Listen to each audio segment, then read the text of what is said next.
सुप्रसिद्ध लेखक श्री मनोज दासଙ୍କ द्वारा लिखित पुस्तकटीर नाँ ହେଲା उपकथा शतक। जुगे जुगे साधुसंत कथित कहानी समूहर पुनर्विन्यास। गल्पटीर नाँ ହେଲା गैरिकर प्रभाव। दशहरा समय जमीदारंकर गृह सम्मुखवर्ती प्रांगणरे केते प्रकार नाच गीत प्रतियोगिता और अन्यान्य अनुष्ठान मान हेउथाए। आखपाख गाँर बालक बालिका और युवक माने विभिन्न विद्यारे निज निज पारंगमतार प्रमाण दौथांती। सेमानंक कृतित्वर मान निरूपण करने निमंते थांती एक विचारक मंडली।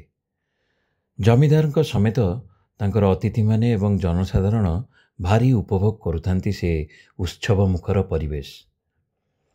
थरे गोटाए मजादार अभिनयर प्रतियोगिता हैला। विभिन्न युवक भिन्न भिन्न भूमिकार अवतीर्ण हेउथिले। किए केते निखुण भावरे निज भूमिका को सफल करि पारुछि विचारक माने ताहा ही देखुथिले। सेदिन विचारक मंडली रे नेता थिले खोद जमीदार।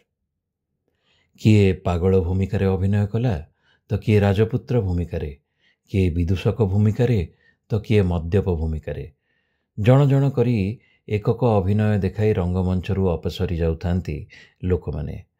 सभा शेषरे अभिनय कले गाँ विद्यालयर जड़े शिक्षक।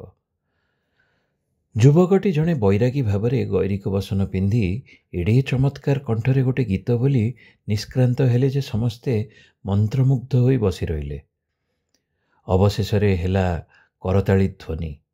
जमीदार युवक को पाटी करी डाकिले और कहले, आस आस निय तुम पुरस्कार, तमे ही आजिर श्रेष्ठ अभिनेता।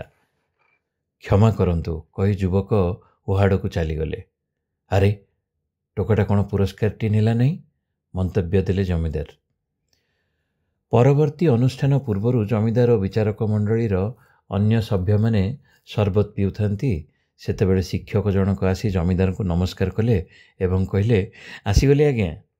सेतेबेलकु युवक वैराग्य वेश त्याग करी स्वाभाविक पोशाक पिंधि थांती।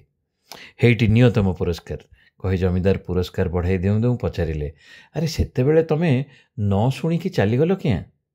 आज्ञा सेतेबेले मु बैरागी वेशरे थिली।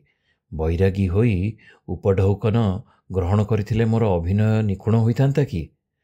जमीदार शिक्षकंकर पिठी थापुड़े देले। समस्तंकु से कैफियत बहुत भल लागिला। तापरे शिक्षक आंतरिकता भरा कंठरे कहले, आउ गोटाए सत कथा कहूछि आज्ञा। से गैरिक बसन मो भितरे एभली वैराग्यर संचार करितिला जे से मुहूर्तरे सतरे मु कोनोसी वस्तु प्रति तिले भी आकर्षण अनुभव करुनथिली। जी नाटकीय चरित्र सह संपूर्ण एकात्म हो जाए से ही एका सफल अभिनेता।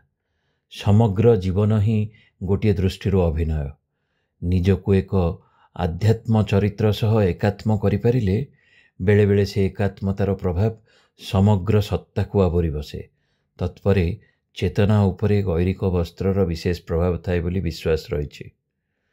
गैरिक सांसारिक वासना को प्रश्रमित करे।